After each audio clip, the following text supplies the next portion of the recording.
Assalamualaikum dan salam sejahtera. Bertemu kembali kita di dalam Momok Channel, channel inspirasi anda, dan bersama hos anda siapa lagi kalau bukan Jamel Legend.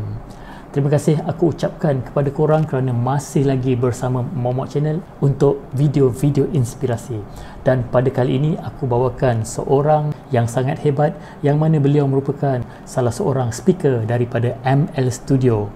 Bermula perkongsian beliau di ML Studio dengan cerita sebagai backpackers dan travelers. Nama beliau naik dan menjadikan beliau sebagai ikon backpackers. Dan kini beliau telah mempunyai channel YouTube sendiri, yang mana channel beliau hanya dalam masa beberapa bulan telah mencapai 100,000 subscribers dan melayakkan beliau mendapat award Silver Play Button daripada YouTube. Kisah yang beliau kongsikan sangat menarik sebagai backpackers, yang mana ia menjadi rujukan kepada rakyat Malaysia bagaimana untuk berkunjung ke luar negara dengan kos yang sangat jimat. Kunjungan beliau sebagai backpackers ke negara-negara luar bukan hanya sebagai hobi, tetapi beliau membawa misi yang besar dengan menjalankan aktiviti bantuan dan kemanusiaan di luar sana.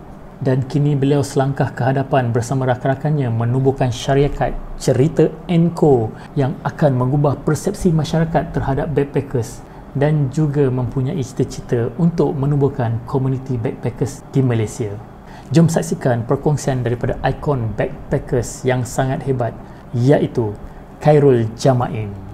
Jom saksikan. Zas!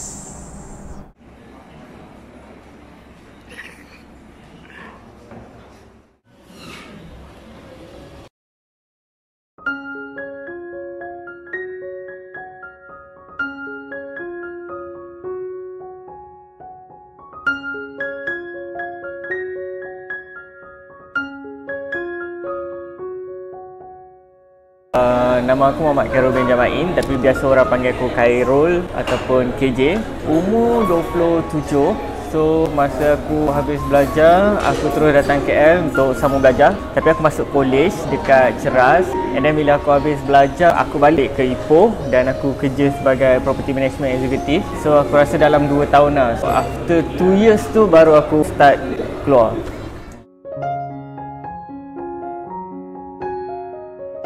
Sebenarnya masa start travel as a backpacker ni, dia dah lama lah. Dia dulu start famous 2010, 2011, 2012. Tapi masa 2010 tu aku masih belajar lagi.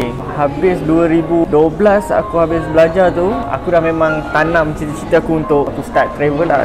That's why aku ambil masa 2 tahun untuk aku kumpul duit dan aku start travel. So first travel aku tu memang aku travel solo. Tapi sebelum aku travel luar negara solo, kebanyakannya memang aku travel dalam Malaysia dulu. Dan mostly aku akan masuk hutan lah, panjat gunung apa semua before aku start keluar.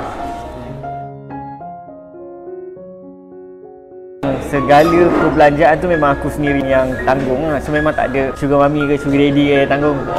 Obviously memang tak ada lah. Cuma aku rasa sebab apa aku choose travel as a backpacker ni, sebab travel as a backpacker ni dia bukannya cara macam mana kau nak travel dengan tak ada duit ke apa, tapi dia macam mana cara kau travel dengan cara menjimatkan duit. Kau travel macam orang lain juga, cuma kau save dari segi transportation, tempat tinggal, makanan, tu semua benda kau tahu macam mana kau nak cut cost dia. Sebab tu kau boleh travel dan masa sama kau jimat. Okay, sejarah dia lama je. Sejarah dia dia time aku belajar dulu. Aku tak pasti, tapi aku rasa semua kebanyakannya aktivis ataupun sukarelawan dia start dengan bagi gelandangan makan. Especially dekat KL lah. Tahun tu 2011 aku dah start bagi gelandangan makan. Semakin lama benda tu aku minat buat benda tu. Dulu every year kita orang akan buat benda tu. Even aku balik ke Perak pun aku buat benda yang sama. Aku buat buku jalanan Seri Manjung. And then benda tu dia dah memang sebati dengan aku kot mungkin. Sebab bila aku travel dan masa sama aku akan buat volunteer dan aku tetap tolong orang-orang yang di sekitar tempat aku travel tu lah, macam perkampungan susah dan sebagainya. Sebab tu benda tu sampai sekarang aku teruskan, sebab aku rasa dia part of aku punya kehidupan lah. Bini aku jumpa masa, bukan masa travel lah, ya lebih kurang masa travel lah. Aku jumpa dia dekat Vietnam. Serius, sebab aku nak ngorak Vietnam tapi dapat dia pula. Tak ada, sebab aku time tu aku kena jadi tour guide untuk Vietnam dekat Sapa. Aku kena panjat gunung. So dia kena panjat gunung. So jadinya kita orang jumpa dekat situ. Aku rasa ayat bertahan di jalan ni kontroversi gila lah. Sebab tak semua orang suka apa yang kita tulis ataupun apa yang kita tafsirkan. Sebab lain orang lain pendapat kan. So bagi aku sepanjang aku travel tu, personally aku boleh cakap sepanjang aku travel tu, aku banyak belajar daripada pengembaraan aku ataupun travel aku, backpackers aku tu lah. Aku jumpa ramai orang, macam-macam orang, tak kira lah agama, budaya, makanan ke apa semua. So dekat situ aku banyak belajar mengenal siapa diri aku ataupun mengenal kehidupan ni lah. That's why aku letakkan dekat situ bertuhan di jalanan, sebab aku nak menunjukkan bahawa Tuhan tu bukan hanya sekadar ada di masjid, bukan hanya sekadar ada di tokong, kuil, temple dan sebagainya. Dia sebenarnya ada di sekeliling kita. Dia ada di mana-mana. Time kita travel tu memang itulah pelajaran yang Tuhan nak tunjukkan pada kita. That's why aku letak nama dia Bertuhan di Jalanan.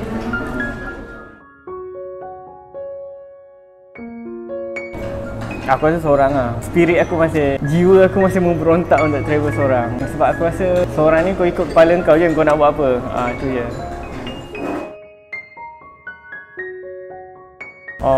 Dia depends siapa diri kau lah. Kalau kau kau Mat Saleh selamat kot. Kalau kau tak pasti lah. Okay.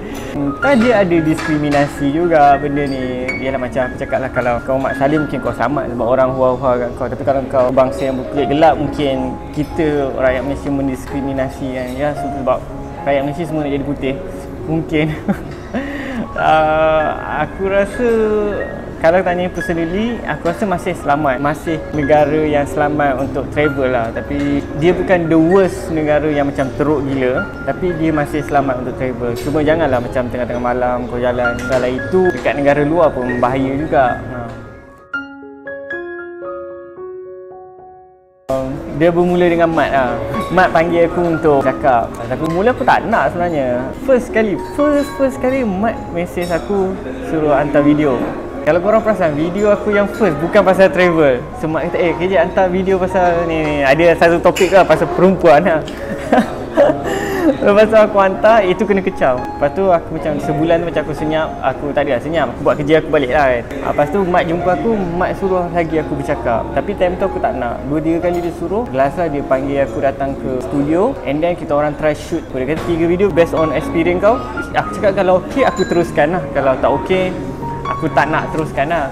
So 3 video tu tengok okey pula penerimaan orang. That's why aku teruskan. Lepas tu start tahun lepas, bulan 8 2019 aku decide untuk buat YouTube. So sebenarnya cerita Engkau ni lama lah aku nak buat. Tapi fact dia sebenarnya cerita Engkau ni dulu aku nak jual tudung. Dia ada cerita dulu lah nak jual tudung. Start tahun 2017 di mana member aku ni dia bagi tahu dekat Indonesia ada satu nama rumah tu Rumah Cerita. So kenapa nama dia Rumah Cerita adalah disebabkan dia kat situ dia jaga orang-orang yang macam OKU ataupun sindrom Down yang pandai melukis. Lukisan ni dia jual dan dia menamakan rumah tu Rumah Cerita sebab setiap lukisan tu ada cerita dia tersendiri lah. That's why aku terfikir aku nak buat cerita, sebab cerita ni bagi aku the strong word lah. Sebab dia cerita lah. Aku travel mesti aku ada cerita. Aku boleh cerita kat orang pengalaman aku apa semua. So aku start mula aku nak jual tudung. Tapi bila aku fikir balik macam dia memang totally dah tak kena dengan aku punya niche lah. Sebab orang kenal aku travel. So aku kata okay, kita cuba bangunkan industri tourism Malaysia. Kita cuba buat barang outdoor. Sebab dekat Malaysia bila kita orang study, tak banyak barang-barang outdoor brand Malaysia yang betul-betul nak boom ataupun dia nak bawa proud Malaysia punya produk kan. So that's why kita orang decide untuk buat benda tu. Setakat ni kalau tak pernah lagi lah. As a normal, aku rasa kalau siapa yang travel solo cakap seorang-seorang tu normal, gelak seorang-seorang tu normal, senyum. Kadang-kadang kita terfikir apa benda yang kelakar yang kita sendiri je boleh faham. Sebab kau tak ada member kot. Time kau travel kau jalan 10 km tengah-tengah panas semua. So benda tu masa kena tu memang rasa tak best lah. Tapi bila dah kena tu kau rasa okey lah. Kau rasa bila dah lepas proses tu, contoh sekarang aku kenangkan balik, aku rasa benda tu kelakar lah. Tapi bila time aku kena tu, dia perit lah sebenarnya. Dia buat kau stres, dia buat kau fikir macam betul ke keputusan apa yang kau buat ni, kau berhenti kerja dan kau travel. Tapi that's the pengalaman yang kau kena face lah untuk sampai jadi siapa diri kau sekarang.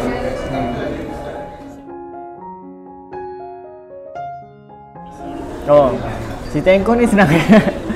Sweet and Cow ni kita orang nak dua benda lah. Satu, dia nak ada satu community travel sendiri yang besar, yang di mana macam setiap tahun kau boleh buat gathering, kau boleh buat macam, sebab aku ada plan aku nak buat Rainforest Backpackers Malaysia, macam event Malaysia kan. Satu lagi, aku nak dia jadi brand outdoor terbaik dekat Malaysia. Dua benda tu je kita orang aim. Kita orang nak ada community yang strong, yang kaki travel, yang memang support each other.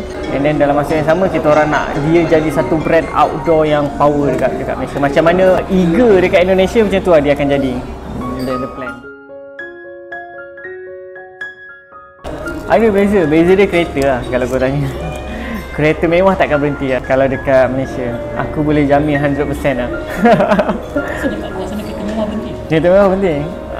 Tak tahulah, sana kereta besar, Alphard semua berhenti lah kalau ada pengalaman lah. Tapi kalau dekat Malaysia kebanyakannya yang berhenti ni kereta-kereta biasa. Orang biasa, tak pernah lagi lah macam BMW berhenti, nak naik tumpang tak pernah.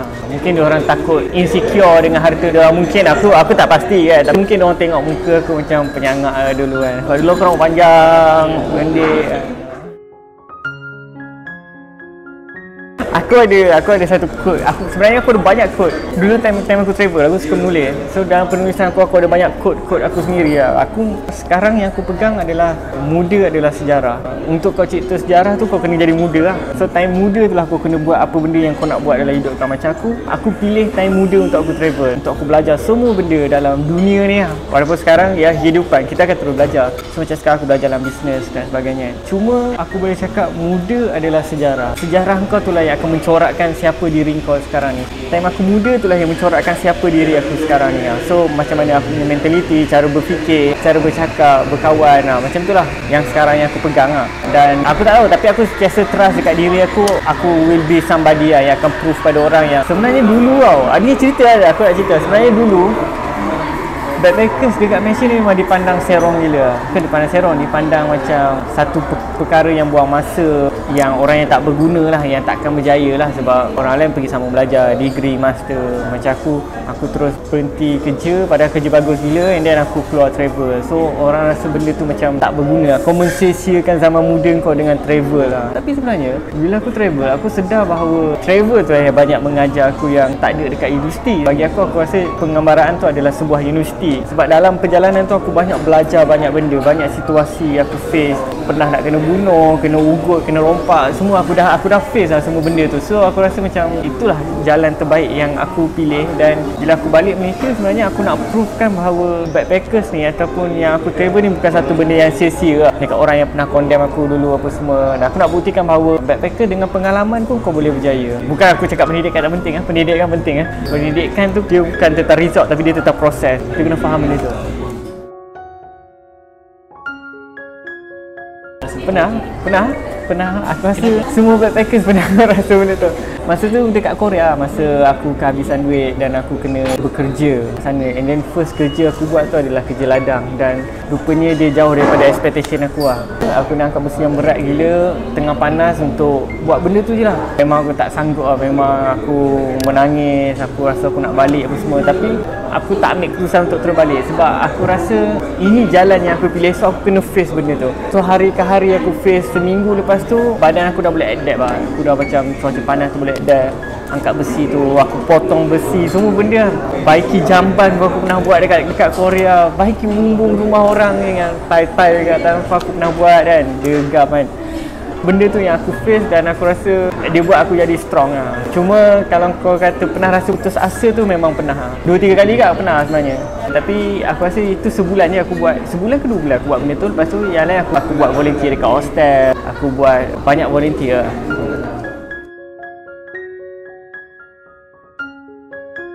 Oh ada lah. Aku rasa yang buat family aku marah sebab aku berhenti kerja lah. Sebab dulu aku kerja as a property management executive dekat Ipoh. Sebenarnya quite big lah sebenarnya kan. Tapi mak aku macam, dulu every month aku boleh bagi duit kat mak aku. So macam mak aku macam, apa kau nak berhenti tiba-tiba, orang lain susah nak cari kerja, apa kau nak berhenti ni. Tapi bila kau passion benda tu kan. Tapi aku rasa mak aku marah 6 bulan pertama je, memang mak aku marah. Selepas 6 bulan tu mak aku okey lah. Mak aku cakap asalkan kau balik tak minta duit, mak okey. Asal aku macam, okey. So dia tu settle. Setakat ni pandangan orang terhadap backpacker ni aku rasa semakin meningkat. Aku tak tahu sama ada dia dalam circle aku ataupun luar circle, aku tak tahu. Tapi aku rasa semakin diberi pendedahan dengan cara travel as a backpackers. Ya, mungkin 5 tahun lepas, 10 tahun lepas dipandang serong lah masa zaman-zaman aku. Tapi sekarang ni aku rasa backpackers ni diorang cuba jadikan satu lifestyle. So aku rasa it's good lah. Maksudnya dia satu progress yang bagus untuk golongan anak muda ataupun persepsi kepada backpackers tu sendiri. Oh, aku pernah merempat pada musim sejuk dekat Korea. Musim sejuk, salji turun. Aku tutup semua, memang nampak mata je tengah-tengah malam. Jalan cari tempat dengan bawa beg, cari tempat tidur.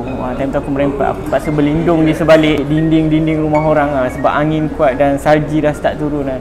Jadi satu malam tu aku tidur kat luar. Dan esok paginya baru aku boleh cari tempat untuk aku berteduh. That the bad experience, bukan the bad experience sebab kau Malaysia kau tak tahan sejuk. Mungkin lah aku.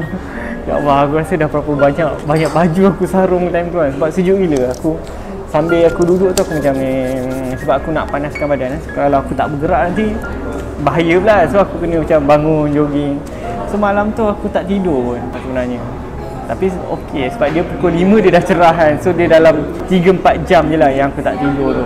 That's a bad experience. Lepas tu aku tidur memang macam nak mati.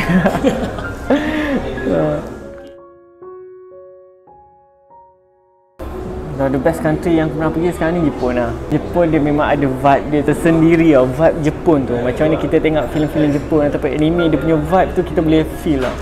Second, aku boleh cakap Indonesia. Mungkin ramai yang tak setuju lah, tapi aku boleh cakap Indonesia. Sebab aku suka makanan dia, aku suka tempat dia. Indonesia ni, dia banyak gila tempat menarik. Tapi nak pergi ke satu tempat tu jauh dan dia macam kau kena hiking 2 jam, 3 jam. Tapi benda tu yang aku suka sebenarnya. Aku suka adventure tu. Dia buat benda tu jadi best lah. Satu lagi, bahasa senang.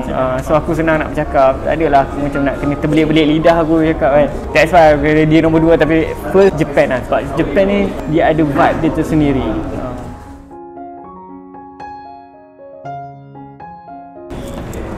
7, 8.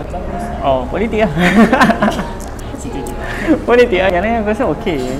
Bukan okey, kita still boleh improve lah. Tapi kalau akar dia kita tak boleh nak tukar, susah lah. So, politik lah. Kalau kita boleh betulkan dari segi politik, it's okey lah. Based on aku punya experience, kau nak travel, kau jangan terus keluar. Kau travel dekat dalam Malaysia tu. Kau pergi panjat gunung dalam Malaysia tu. Sebab kau nak face backpackers ni, dia bukannya fizikal je tapi mental lah. Aku boleh cakap aku bermain dengan mental dulu. Aku rasa dia orang kena face panjat gunung dekat Malaysia dulu. Sebab dia akan develop kau punya mental dan fizikal lah dua sekali. And then after that, baru kau boleh start keluar. Ataupun sambil kau main tu, kau nak start keluar pun dekat-dekat pun tak apa. Tak ada masalah apa. Cuma jangan terus keluar. Sebab kalau kau face benda yang macam worse, dia akan jadi teruk lah.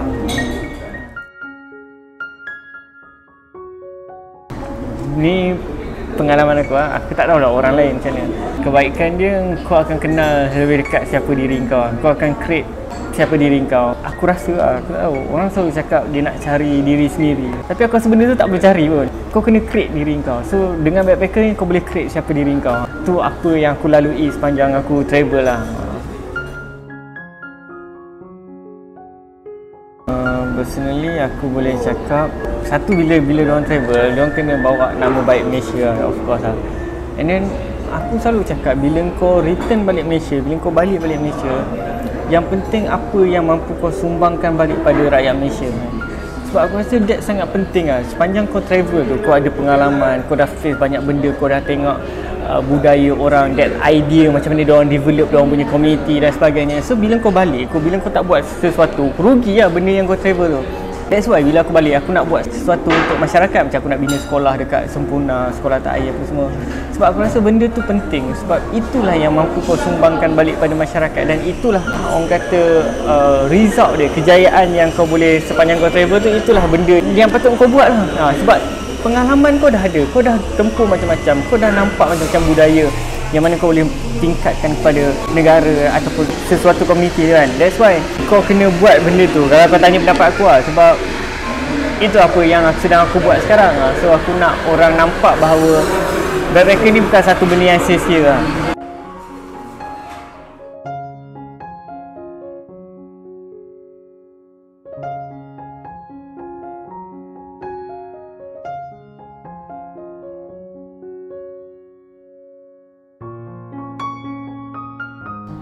Jangan lupa untuk tekan button subscribe dan juga simbol loceng untuk dapatkan video-video inspirasi pada masa akan datang.